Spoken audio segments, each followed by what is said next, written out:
PMH. How are you?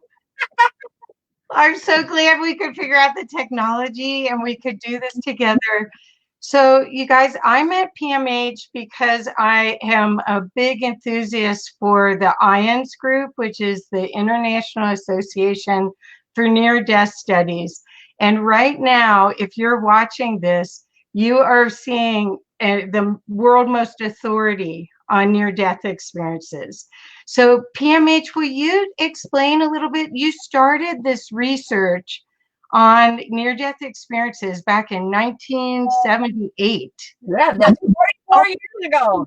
Yeah, plus you guys, she's written 18 books on this. So anyway, will you explain how you got started while I invite some people to our call? Yeah, I died. Oh, I died. Let's go back to 1977, the year before. okay. Um, um, People don't know that much about my prehistory, but let me just briefly say that I'm very, very deeply involved in metaphysics, esoteric ideas and thoughts and activities. I had taken it to the masses.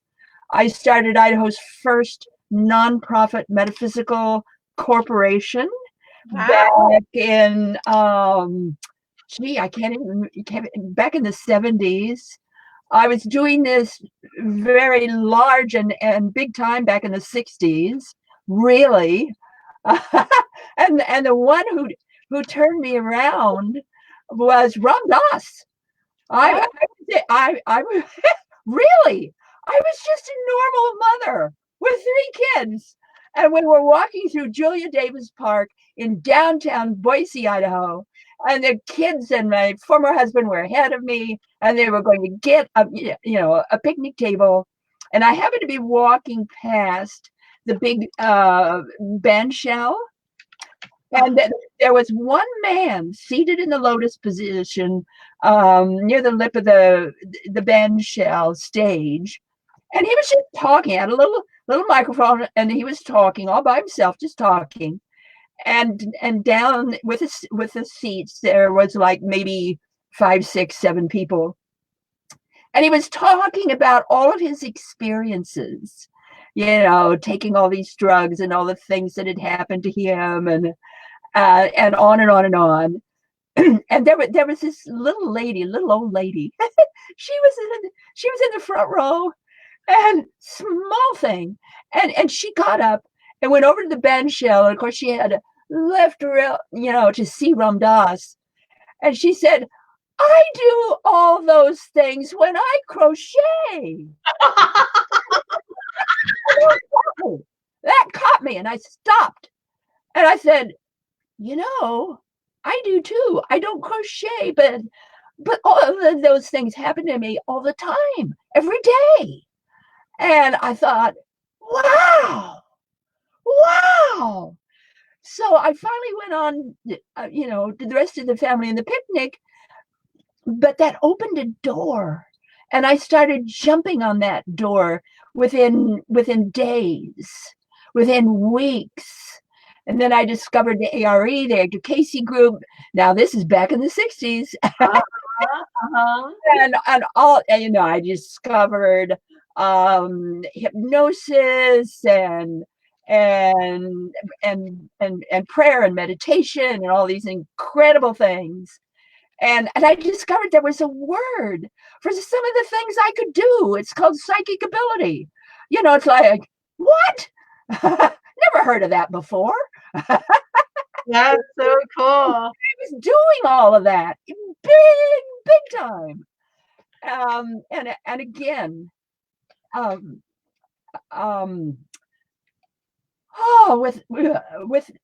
with over 3,000 people. I mean, when I say big time, I mean just that. Inner Forum ran for about 7 years. And we served a lot of people. My goal was to bring speakers and programs and material to the general public in a way that they could know what was real versus all of this hoopla that you get on the newsstand and all these silly magazines and silly books. I wanted people to know what the real thing is, and and one of the things I did when I started Inner Forum was I went around to all the major religions in our area, the major churches. I said to the ministers and told them what Inner Forum was, what our goal was, and what we were doing. And in all the years that Inner Forum ran, we never had a problem with any religious authority or church because they knew us and they knew what we were doing and why. So that was the great success of Inner Forum, doing, pardon me, really, really well. And then my husband and I started having difficulties. And I felt somehow very lost and empty. And you know, the old metaphysical axiom, when the student is ready, the teacher will come. Right. I felt like, obviously, I was ready for a new teacher because I was feeling hollow inside. And, you know, something was necessary. And at that time, I decided, I decided that I was going to become a bank manager. I did. Really? So I put myself in the American Banking Institute and I was taking classes. I was going to be a bank manager. And at that time, I was a bank analyst. Okay. And I was doing this, and yeah. Well, anyway, I was raped, got pregnant, miscarried, and it was all you know, all of the things that happened with the miscarriage that caused my death. I died twice in January 1977. Oh once in March. So I had 3 in 3 months. And then later that fall, I had 3 total relapses. So 1977 wasn't exactly my year. Right. And during that time, I had to relearn how to crawl, how to stand, how to walk, how to run, how to tell the difference between left and right, how to see properly, hear properly, and rebuild all my belief systems. Perfect. So during that year, wow. Pardon me just a minute. I had a little bit of a nose thing. So sorry. I had to re-identify what life was, who I am. And I started, you know, from scratch, absolutely from scratch. What is a bar of soap? What is a pan? Wow. Eating. I literally sent off to all the majors, the pots and pans, to get their metallurgical reports and their manufacturing specs. And I went to a local chemistry place and had all of them tested. And from that, I learned what pots and pans I would use. And I threw out all the rest of them, anything with a copper bottom, out the door. I was re-identifying sheets, what a sheet is, soaps. I mean, I went through everything in my life and found out what it really was, and then tossed out everything else. So I was busy re-identifying everything, what a mother is. I I didn't understand anymore what a mother is. I didn't understand anymore what eating was or cooking in a pot and pan. Wow. So, it was just um, incredible time, and and during my 3 near-death experiences. And by the way, if anybody wants to read about those, it's just a little bitty book. It's on Amazon.com, and it's called you'll love the title. I Died 3 Times in 1977, The Complete Story. How original. Stuff. And it was my 3rd near-death experience, the Wow. 3rd, that a voice spoke to me. Now, I'm not talking guides and guardians and archangels. Forget about all that stuff. This was a voice so big. It was bigger than the universe. It was, I mean, I didn't know what to call that voice. So I called it the voice like none other. Oh, beautiful. And that voice said to me, and I quote, "Test revelation. You are to do the research. 1 book for each death." 3 books? Then in the first book was not named. Okay. That was coming back to life, but I don't know. The second book was Future Memory. And the third book was a manual for developing humans. Okay, I'm going to stop you right there because I want to know more about, I know that I want to get a copy of Manual for Developing Humans because I think it was created perfectly for this time. But can you talk about Future Memory first before we go there? Can you talk a little bit about that book? Because these books, do you consider them channeled or do you consider them guided? How do you consider this information coming through? I have a little bit of a challenge here with the word channel. Okay. Anything comes in a channel. Water, sewer, wonderful things, beautiful things, laughter, anything comes in a channel. Right. So for me, when I was finally able to tackle that book, because remember, I'm very deep here in research, and so to do Future Memory, I was shown how to do it, literally in the air. I was shown how to do the book. I get that. I do too. That's the way I get stuff. Well, bear in mind, it's not a book. It's not a book.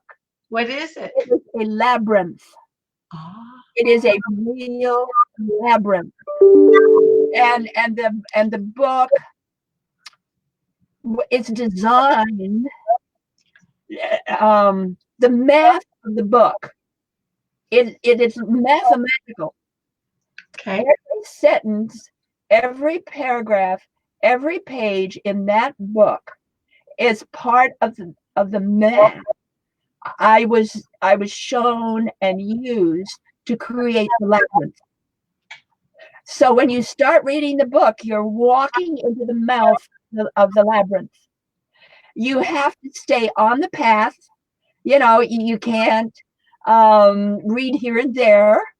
You have to stay on the path like a labyrinth, and the book will lead you just like a labyrinth does, all over the place to this middle point. And the purpose of the book is to bring your consciousness up to the next highest level possible for you at that time. Perfect. The book is mathematically precise to then follow what a labyrinth does. Okay. book is not a book, it is a labyrinth. Now, a manual for developing humans, you'll get a kick out of this. It's so funny. It was the first book I ever wrote. It really was. And I sent it out for peer review, which I often do. And and everybody wrote back and said, well, this is an interesting book, but I think you better put it in a box because the world is not ready yet for anything like this. So I did. I put it in a box, a very big box. And there it lay for, 40 some years or more. That's the part that I don't, how, did you just forget about it? Is that? No, I just, well, yeah, sort of. I did what they said to do. I put it in a big box and at the bottom of my bookcase. And I just, I just walked on by and did my work. I've always been doing my work, just exactly what that voice told me to do. And it was at the funeral of a very good friend of mine, Bob Van de Castle, and he wrote the most seminal book ever written on dreaming called Our Dreaming Mind. He was an incredible man, and he had died. And I went to his funeral, and I was sitting outside in front of the funeral place because I was always first one there. I tend to be an early bird, so I'm out there in my car just waiting. And Bob manifested in the seat next to me. And he looked at me, and I looked at him, and he started laughing, and he said, I knew you'd come. So I went inside, and during the funeral service, excuse me, I'm sitting in the third row on the right-hand side, and I looked over at his, they had a big propped up photo of him. And he came out of the photo and looked me right in the eye, and he said, it is time. Well, he knew about the book in the box. And I knew what he meant. Oh, perfect. So as soon as the funeral service was over and I scurried home, I opened the box for the first time. So this is over 40 years. Oh my gosh. Can you imagine, dear, what it smells like when you open a box that's been sealed for almost 3 years or more? I mean, it was awful. I had to fumigate the place, open doors and windows, and so finally, when I could sort of sift through the material in the box, after it aired out for a couple weeks, I got to thinking, this isn't bad stuff. I really ought to, finish this book. So I haven't told anybody this. Oh, gee, how am I even going to say it that's going to make any sense?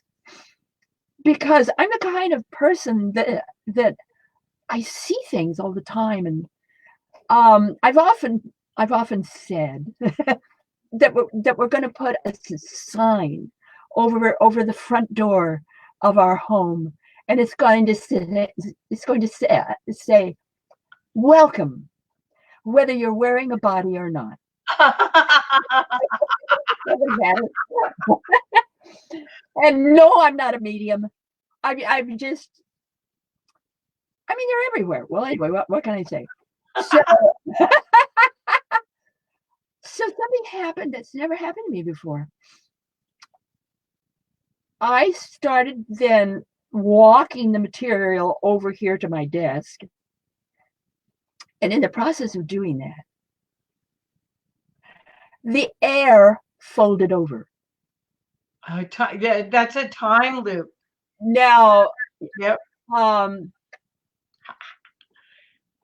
The air in my office, air folded over. Yeah.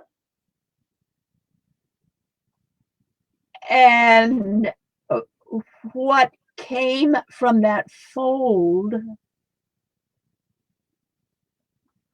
how do I describe it? It wasn't a being. It wasn't a voice.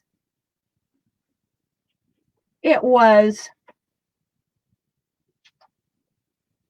I'm going to call it a presence, but it wasn't even a presence. It was maybe a different kind of air or a different kind of shift. Not sure. I can't really call it energy. Whatever it was, it then began to direct me on what to do, but it didn't direct me in the sense of you and I, or people to people, or ghost to ghost, or dealing with a disincarnate. It wasn't like that. It just sort of like my body knew what to do and my brain knew what to do without my knowing what to do. I understand. I know that doesn't make any sense, but yes, it does. Yes, it does. I come over and I'd start work on the book. Now, a manual for developing humans has a specific design. It has 6 sections. Okay. It follows a 5th dimensional format. Okay. It's not 3rd dimension, it's not 4th dimension, 5th dimension. In the 5th dimension, all is revealed, intention rules. So from the beginning of the book, you're getting conscious, subconscious, superconscious at the same time. Okay. So you're getting it all at the same time.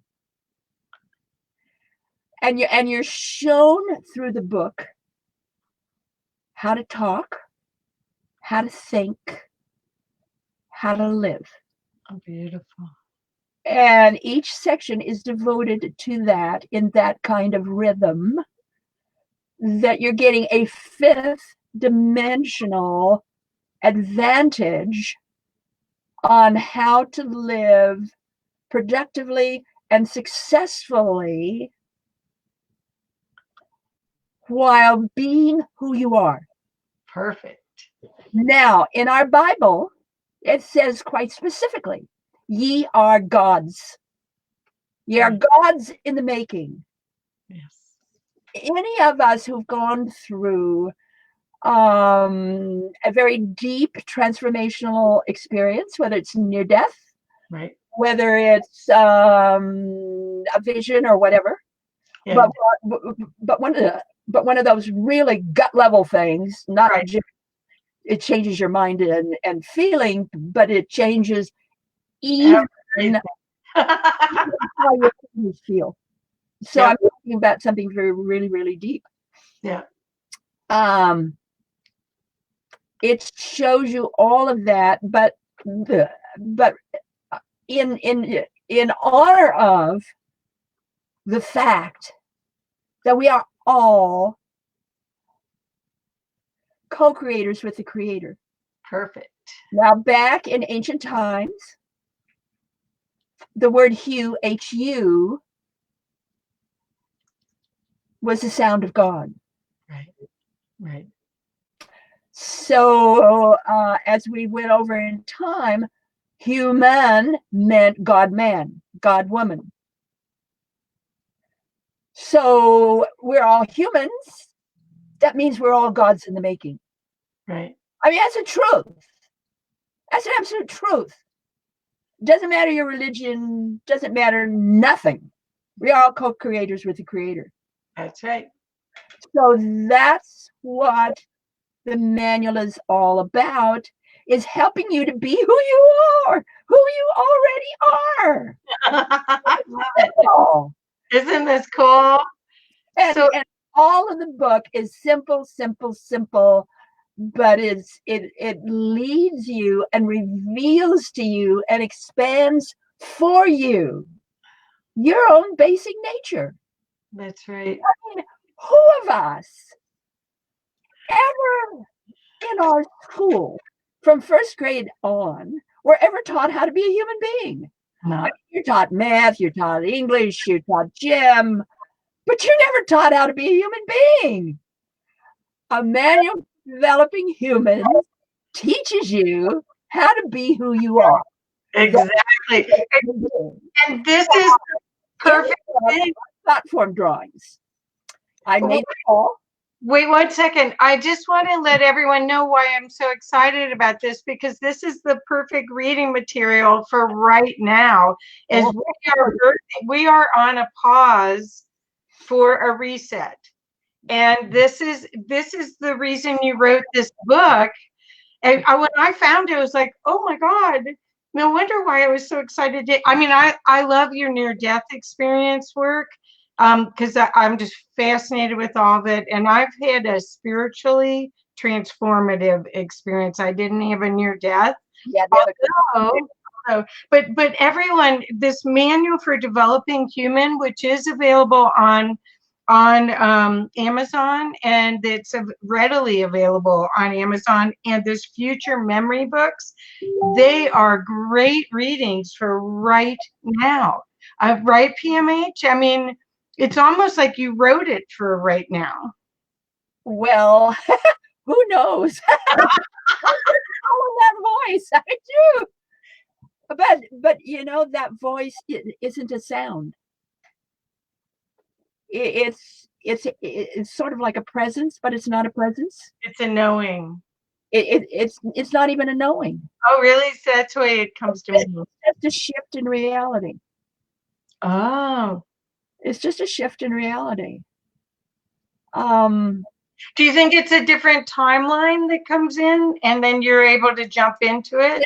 different existence line. Right. Or presence. It's a different existence presence. Let's do that. Let's surf that, man. That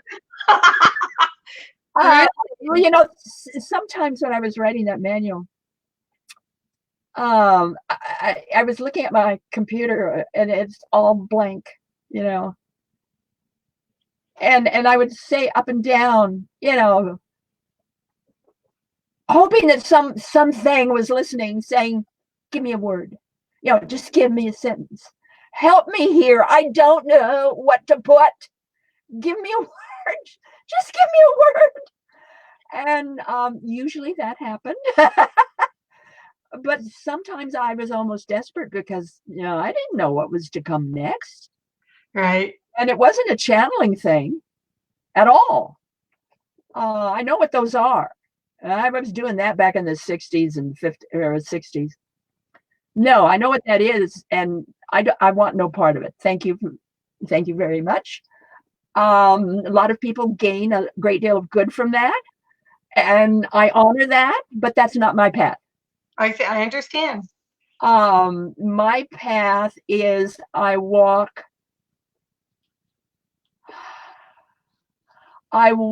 in league and accord with that which is beyond the universe. And that's what I do. I love it. I love it, love it, love it. So I just want you to know that we've got a lot of fans on right now. Yeah, we want that. So Sarah Adams, who is just an amazing being in herself, Natalie Vasquez.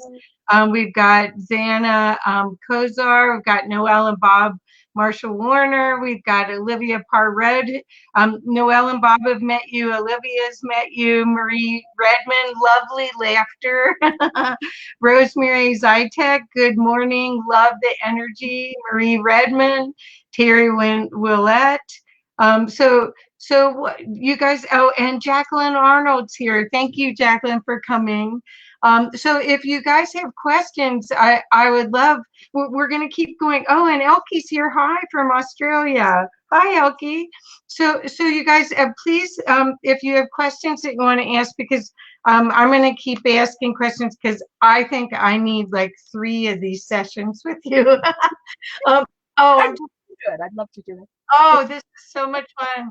So what we're seeing right now is we're seeing people since 2012. I believe that you don't have to have a near-death experience to have these connections to a higher dimensional. No. Right. No. Right. And so what are you seeing? Because I think that's what all of this 2020 on one of I watched one thing. I watched a bunch of your videos. And I've seen you live, but I just wanted I just was it was feeding my energy. I loved it. But and I do and Olivia wants to know about the new children, but I first want to ask about 2022 when Pluto returns, because we're in this 2020 to 2022 gap right now, right? Is it okay to talk about that? Yes. Well, I think it'll help people feel better. Let me just very briefly lay out a timeline. Okay. We are now in the great shifting. That's for sure. The great shifting is massive. It happens once every 25,920 years. Wow. So we are in the great shifting. Everything will change, our planet, everything. I don't care how much you are devoted to climate change. Sorry, it's going to change anyway. We can do what we can do, but it's going to change anyway. The great shifting, the earth changes part of the great shifting began, as near as I can tell, in October 2007. Now, bear in mind, I'm not just an astrologer. I also work with the rhythms of the earth, okay, and the sky and the water. Okay. I also watch tone, hue, and sound of the earth world. Okay. So I do a lot of things besides just astrology. I do not ever base anything I do just on astrology. Okay. Know that. Although I am an astrologer as well, I trained back in the 60s. Okay. So know that after I died, that changed the mathematics of my astrology. I threw out the mathematics and embraced the rhythm of and the sound and the color of astrology. Wow. So I'm a different kind of astrologer. Anyway, that began in the Earth Changes part began in 2007, in October of 2007. So we're well along. Where what is happening now? The shift for this began January 12 this year. Right. Now, please know that there is a doubling of energy. Okay. That is to say, the age of Pisces has not left. It's going, but it's still here. Oh, and Aquarius is also here. Not fully so, but also here. Okay. We've got a doubling of ages. The age of Aquarius and the age of Pisces. Okay. All here. Their energies are all here at the same time. This is why people are going so kinetic. And it is why it's so difficult for people to understand truth, to make sense of anything. Even long before this virus, people were going crazy. Please know that's what it is, doubling of energy. And it's very crucial that we have some form of meditation or being out in nature or a different way of handling the way we live our lives. Now, I don't see any real change in until about 21, 22, 21, 23, right in there, with the 33rd passage of Halley's Comet. Oh. We're not really going to get out of this this part of the great shifting until the 33rd passage of Halley's Comet. Okay. That's the signal. Okay. That's the signal. So here we are.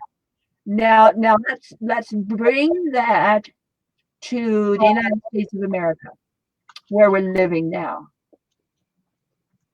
The chart for the United States, the astrological chart for the United States of America, shows that we will have a Pluto return in 2022.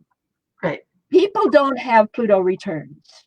Right. The origin is it's like 244 years or something like. Anyway, it's a larger orb than the human life can tolerate. But a country can have a Pluto return. Now, the Pluto energy, there's no middle ground. Oh, okay. There's nothing like there's no sense of the middle.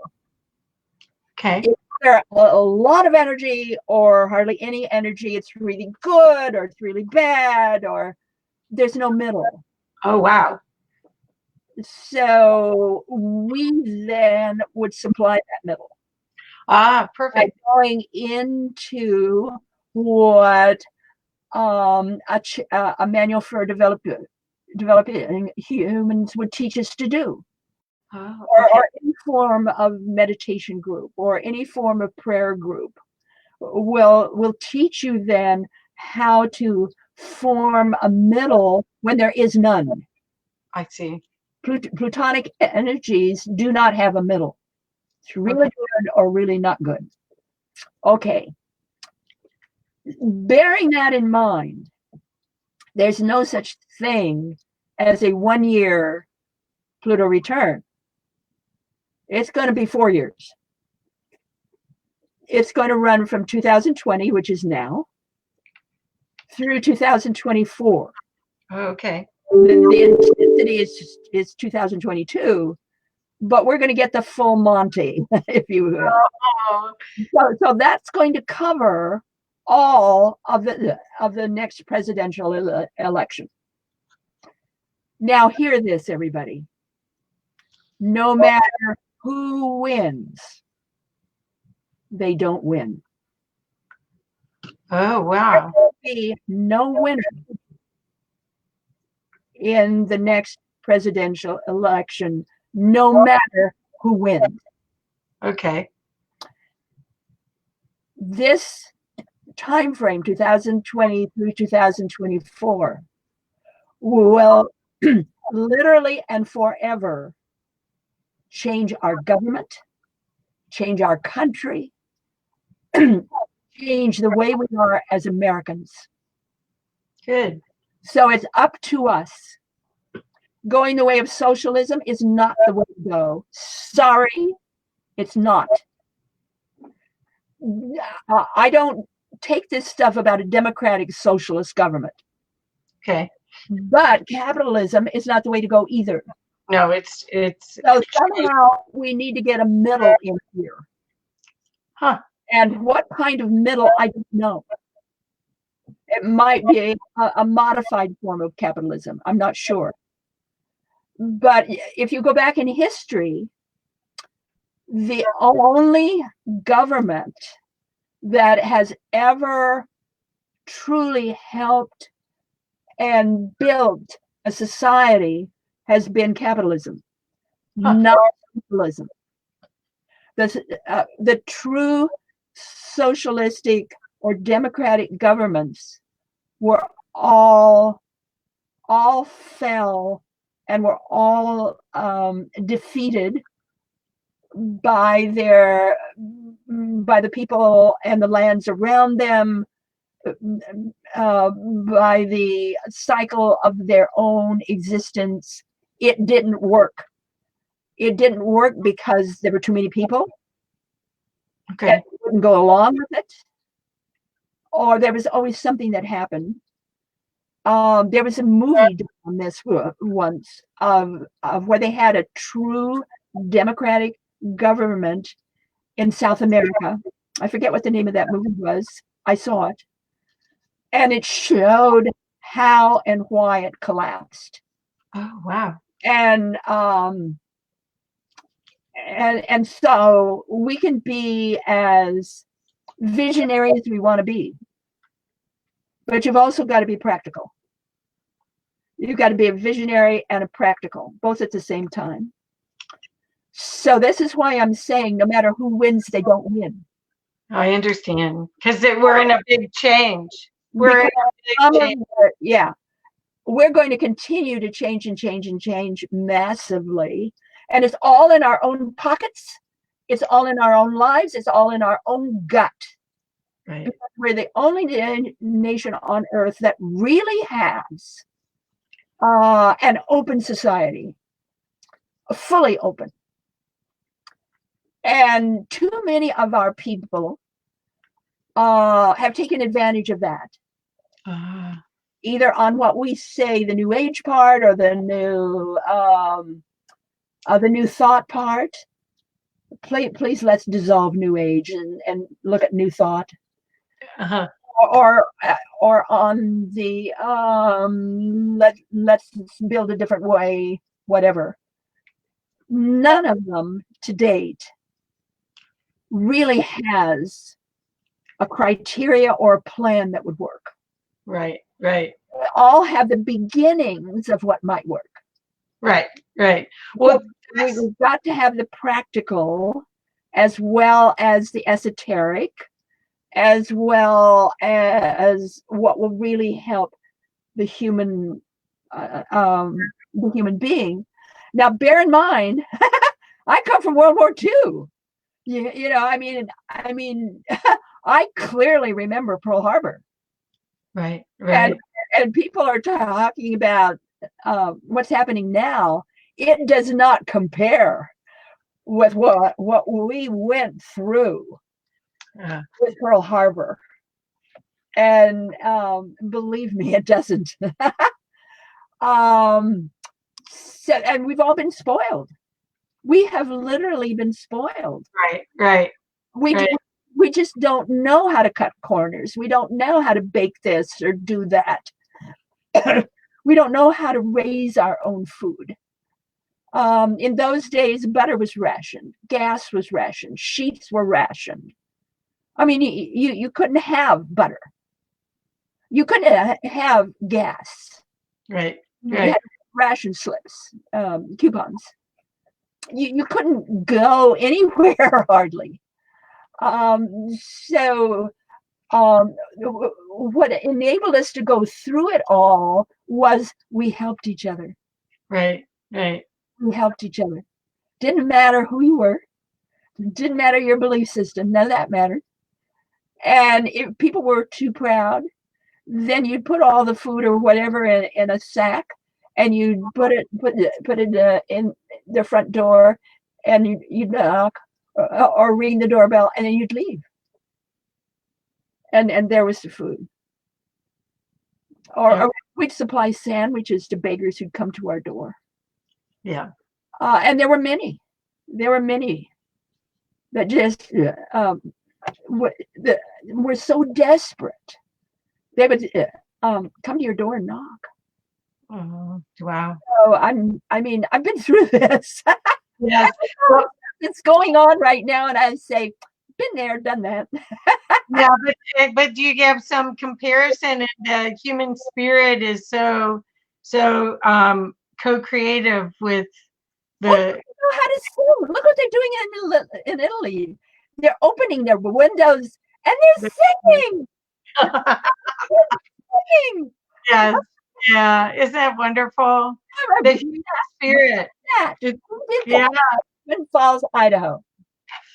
I sat on the window frame, and I would sing to the worms. Sing to the worms. Oh, that's great. Well, the reason PMH said I wanted you on here is this is Conscious Business Zone, and so what my joy is introducing people to resources that, because if they're running a conscious business, which is this new spiritual capitalism that you're talking about, they don't necessarily have the time to find resources because they're busy running a business and they may have employees to really help them grow and help them do a better job in relationships, in relationship to their own higher self. And so your work, the Future Memory book, the Manual for Developing Human, and all your near-death experience work is really a great resource for them. So I know we don't have that much more time, but I did want to talk about the children, because your most recent book, yeah, here, pull it over, yeah, is called The Forever Angels. Well, it's amazing. Now, PMH, I have to ask a couple questions here, because do you believe in walk-ins? I'm going to have to back up here and say I have met 3 people who I think truly are walk-ins according to the definition. Okay. All of the rest of them, I think, are truly gone through some kind of transformation, like near-death experiencer, that enables them to operate differently. Okay. It's the same soul in the same body. Oh, I see. It just turned a switch. The same body, but okay. That soul now has expanded. Oh, expanded capabilities. So please note the physiological and the psychological changes from a near-death experience. That shows you the same pattern from any other kind of transformation. That doesn't mean you're a different soul. What I have seen, that's cool. It means you become more of the soul you are. You can hold more of that frequency in this soul. Yep. Okay. Soul. Okay. So I challenge the walk-in theory. Okay. Well, no, that I think that makes a lot of sense. That that's where people might be able to then have other awarenesses around them, because they're tapping in. Yeah. It doesn't mean you're a different soul.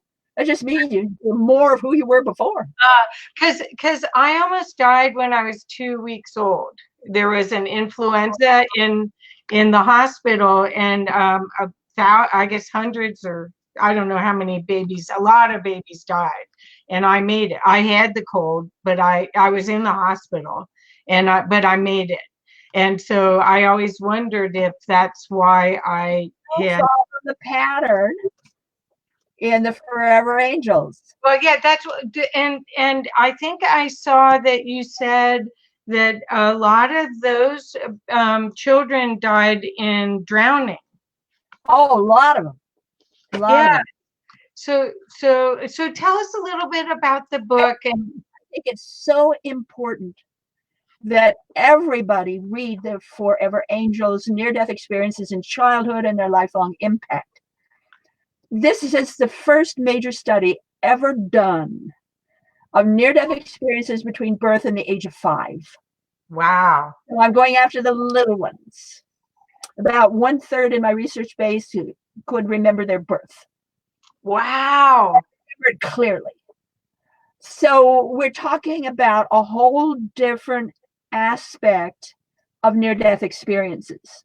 No study has ever been done that's as intensive as this one. So you really need to read The Forever Angels. Now, the pattern of these children is different from the common near-death model. Oh, okay.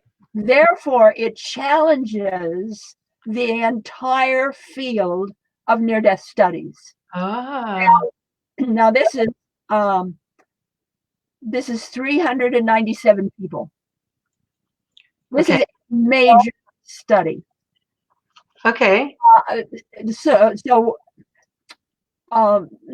me just briefly say here that the average adult, older child, teen, or adult experiencer takes them about 7 to 10 years to integrate their experience. Okay. The average little child experiencer takes about 20 to 30 years, sometimes 20 years. Wow. When I say they are different, I mean it totally. You need to read the markers. You need to read up on, I have a chapter on PTSD and NDEs. The suicide ideation is off the charts. Because they can't fit into this world. Nope. Or the fact that they don't want to be here, whether they try suicide or think of it or not, because they remember so clearly the other side. And it's difficult for them to figure out this side. You know, a child wants to fit in. Right. And if they have another model of beingness, they won't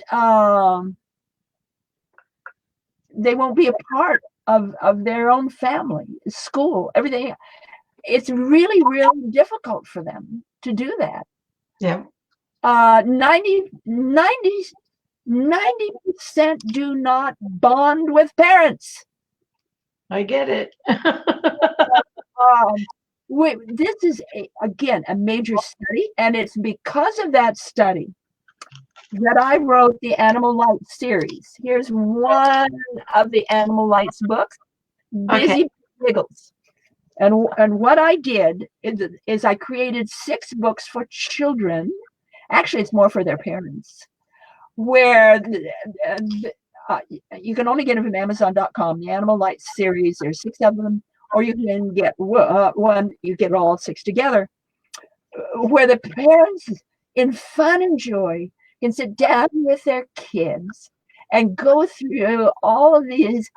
These are animals. They remember the other side. They remember being in the womb. They remember being born. They remember miscarriages and handicaps. And finally, parents can say to their child, do you remember anything like Busy Betty Wiggles does? Oh, wow. That's so cool. So when you roll around, that's a horse. Born with a twisted leg, learned how to do tricks. Busy Betty Wiggles is a monkey, the joy of life. Parents were once babies too. A baby is a skunk. Big tail falls often, feels different. Tommy Two Toes is a fawn. A miscarriage. The twin comes back to help them learn how to walk. Wee Willikins is a hedgehog. He's too small, and he's afraid of mothers and others. Will anybody like him? Sally Susie Q is a kitten. There are so many babies, she almost suffocates and dies. Oh. And all of these stories are done in such a way with the drawings. I've got this wonderful, wonderful artist, Eva, what's Eva's last name? She's an award-winning artist, Eva Sullivan. Sullivan. Sullivan. Okay. Art. That sounds fantastic. I want you to know helping people remember. Children, remember. this is so cool. So we're getting a lot of comments where you're really helping people remember and use words and have access to other data. We've got Alexis Prince she said she had 2 near-death experiences that were quite different, and the last one was quite profound. I'm so grateful to have found you. I've got Terry Willette says, yes, during my NDE, I experienced watching aspects of myself leaving and other light aspects coming into me. Then Victoria Reynolds. Normal, by the way. That's normal. That's normal. So anyway, you see that people are really, and Victoria Reynolds is, she's seeing it as activations. I think a lot of people here, if they haven't had a near death, they've had a spiritual upgrade from some trauma that was designed to give them the upgrade. So, but we're getting, and then Marie Redmond said, oh, can you help me? My son was that suicide person. I'm sorry, Marie. Marie, the book. Read the book. Read the book. Which one? The Forever Angels. Oh, okay. Read the Forever Angels. That Okay. will help you understand why they're suicide prone. A child does not think like an adult does. The child remembers being in this bright, beautiful world with loving beings, and they weren't breathing. Now they're breathing again, but they're not in that beautiful world. Yep. A child's logic is, oh, aha. The way to get back there then is to stop my breathing. Oh. They don't think in terms of harm. They don't think in terms that they would cause any grief with their parents. They don't think of that at all. A child's logic is, let's go back. Yeah. Go back is to stop my breathing. Wow. A child's logic is completely different than an adult's logic. Wow. To get a hold of that, you will then understand why. And read the book. It will help you. It will give you clues. It will give you ideas. Also, right away, I'm going to mention the first book I did on children's research. That is the New Children and Near-Death Experiences. Okay. Get in the back of that book. There is a large resource section. And that will help you deal with these kids that want to go back.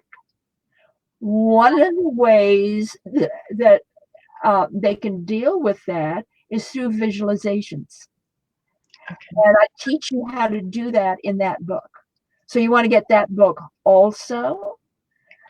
For you adults that are listening, please, I mean, if you want to explore different things, get on my website.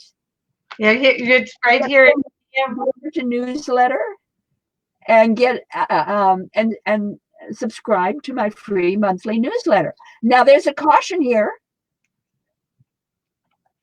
The newsletter is only for the curious. And if you're not curious, you probably don't want it. If you're curious, you'll love it. Yeah. Oh, yeah. All kinds of different stuff in it. There's an archive there, and you can go back and see other issues and see how you think. Well, and that website is pmhatwater.com, and I'll have all of this up in the comments once I post all of this.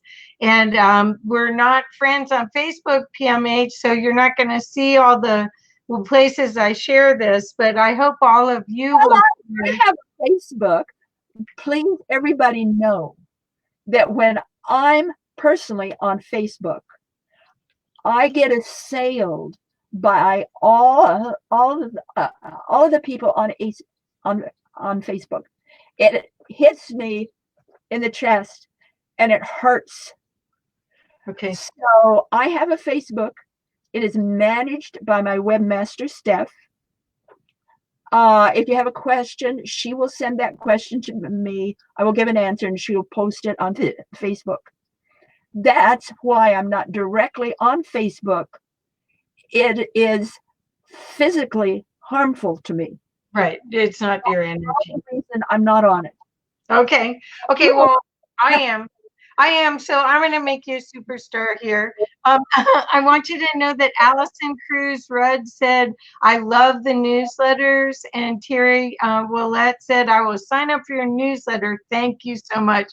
So with that, I want to make sure everyone knows we are going to have to wrap up, although I hope we get to do this again, PMH. Thank you so much. I love your work. And I think, honestly, you guys, this manual for developing human and the future memory books might be just the perfect thing to help you through this energy right now and to give you a different perspective of how you can work with your higher being so that you can really have the life of co-creating with the universe. Look at PMH. Look at, she's written 18 books. She's still going strong like the ever ready bunny. 82. I know. I want to be like you when I grow up. Over the map. No problem. Thank you so much. Well, thank you, everybody. And again, go to pmhatwater.com to learn more about her. And I think you'll be thrilled on YouTube. There's tons of fantastic presentations that she's done. She's just brilliant. And her work is really going to help you go through these times right now. So thank you. Thank you, dear. Really appreciate you. Thank you. Blessings to them. Yeah, blessings to you. Bye-bye.